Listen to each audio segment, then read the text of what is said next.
अगर आप UGC net जैसे एग्जाम्स की तैयारी कर रहे हैं या फिर आर्टिफिशियल इंटेलिजेंस के कॉन्सेप्ट्स को आसान भाषा में समझना चाहते हैं तो आप बिल्कुल सही जगह पर हैं। आज हम एआई के एक बहुत ही important framework state space search को आसानी से समझेंगे। तो चलिए शुरू करते हैं। अच्छा, एक बात सोचिए, एक कंप्यूटर किसी पजल को सॉल्व कैसे करता होगा? वो हमारी तरह अंदाजा या इंट्यूशन से तो काम नहीं करता, राइट? उसे चाहिए एक बिल्कुल साफ सुथरा, एकदम लॉजिकल प्लान। और आज हम उसी प्लान को डिकोड करने वाले हैं। इस चीज को समझने के लिए हम 8 पजल का एग्जाम्पल लेंगे, जो कि एक क्लासिक प्रॉब्लम है। देखिए, आपके लेफ्ट में है हमारा स्टार्ट स्टेट, यानी पजल की उलझी हुई शुरुआत, और राइट में है गोल स्टेट, यानी हमारी मंजिल, जहां हमें आखिर में पहुंचना है। ओके, इससे पहले कि एआई कोई प्रॉब्लम सॉल्व करना शुरू करे, हमें उसे प्रॉब्लम को उसकी भाषा में समझाना पड़ता है। इस प्रोसेस को कहते हैं प्रॉब्लम फॉर्मुलेशन, और इसके 3 बहुत ही जरूरी हिस्से होते हैं। सबसे पहला हिस्सा है इनिशियल स्टेट। ये सीधे शब्दों में प्रॉब्लम का स्टार्टिंग पॉइंट है। हमारे 8 पजल के केस में ये टाइल्स की बिखरी हुई जम्बल्ड अप कॉन्फ़िगरेशन है। यहां से ही सारा सफर शुरू होता है। उसके बाद आते हैं एक्शंस या ऑपरेटर्स। ये वो लीगल मूव्स हैं जो एआई कर सकता है। यहां पर इसका मतलब है खाली टाइल को अप, डाउन, लेफ्ट या राइट में सरकाना। बस इनके अलावा कोई और मूव अलाउड ही नहीं है। तो एक तरह से ये एआई के लिए नियम है। और तीसरा और आखिरी हिस्सा है गोल टेस्ट। इससे एआई को पता चलता है कि हाँ, अब पजल सॉल्व हो गया है। ये टाइल्स की वो फाइनल आखिरी कॉन्फ़िगरेशन है जिसे हम पाना चाहते हैं। ये उसकी जीत है। तो चलिए एक क्विक रिकैप करते हैं। ये टेबल सब कुछ साफ कर देता है। इनिशियल स्टेट एक जम्बल्ड लेआउट, एक्शंस खाली टाइल को मूव करने के नियम, और गोल स्टेट फाइनल आसान ऑर्डर्ड लेआउट, यानी शुरुआत, नियम और मंजिल। सिंपल है ना? अब जब एआई को प्रॉब्लम समझ आ गई है तो उसे उस प्रॉब्लम की पूरी दुनिया को देखना होगा। इसे कहते हैं स्टेट स्पेस। सोचिए, ये एक तरह का नक्शा है जिसमें पजल की हर एक पॉसिबल कॉन्फ़िगरेशन मौजूद है।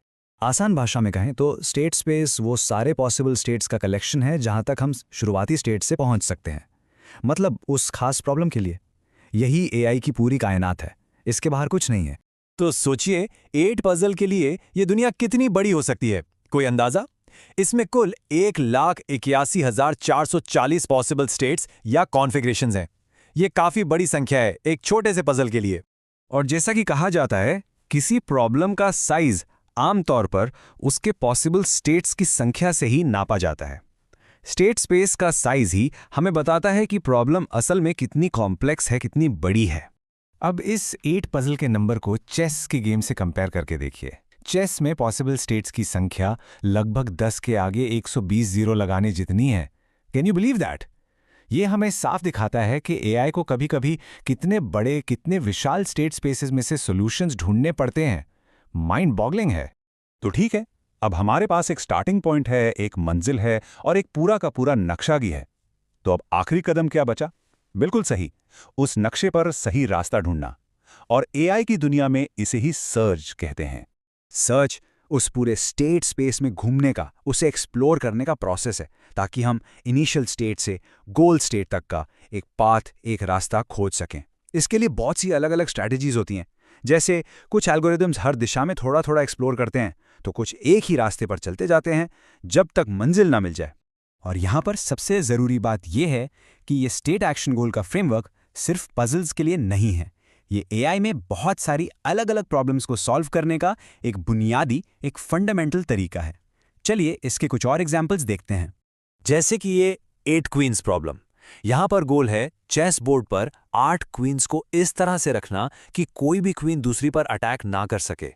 यहां भी इनिशियल स्टेट, एक्शंस और गोल को डिफाइन करके ही सोल्यूशन ढूंढा जाता है। या फिर ये मिशनरीज एंड कैनिबल्स की क्लासिक प्रॉब्लम। ये तो शायद आपने सुनी भी होगी। यहाँ चैलेंज ये है कि सबको नदी पार करानी है, लेकिन इस शर्त के साथ कि किसी भी किनारे पर कैनिबल्स मिशनरीज से ज्यादा ना हो जाएं। ये भी उसी फ्रेमवर्क से सॉल्व होता है। तो अब आप सोचेंगे कि ये सब जानना ज़रूरी क्यों है? देखिए, ये इसलिए ज़रूरी है क्योंकि यही वो तरीका है जिससे हम एक इंसानी रियल वर्ल्ड प्रॉब्लम को एक मशीन के लायक बनाते हैं। ये फ्रेमवर्क एक एब्स्ट्रैक्ट आइडिया को एक ऐसी शेप देता है जिसे कंप्यूटर समझ सकता है और उस पर काम कर सकता है। तो आज के इस एक्सप्लेनर से 4 मुख्य बातें याद रखनी है। पहला, प्रॉब्लम फॉर्मुलेशन सबसे जरूरी पहला कदम है। स्टेट, एक्शंस और गोल को डिफाइन करना ही होगा। दूसरा, स्टेट स्पेस प्रॉब्लम की असली कॉम्प्लेक्सिटी बताता है। तीसरा, सर्च एल्गोरिदम उस स्पेस में सोल्यूशन का रास्ता ढूंढता है। और चौथा, ये एक यूनिवर्सल फ्रेमवर्क है जो रोबोटिक्स से लेकर लॉजिस्टिक्स, गेम प्लेइंग हर जगह इस्तेमाल होता है। अब जब आप इस फ्रेमवर्क को इतने अच्छे से समझ गए हैं, तो मेरी तरफ से आपके लिए एक सवाल है। आप अपनी जिंदगी की किस रियल वर्ल्ड प्रॉब्लम को एक स्टेट, एक एक्शन और एक गोल के जरिए डिफाइन कर सकते हैं? सोचेगा जरूर। इसके बारे में सोचना ही आपको प्रॉब्लम सॉल्विंग के एक नए लेवल पर ले जाएगा।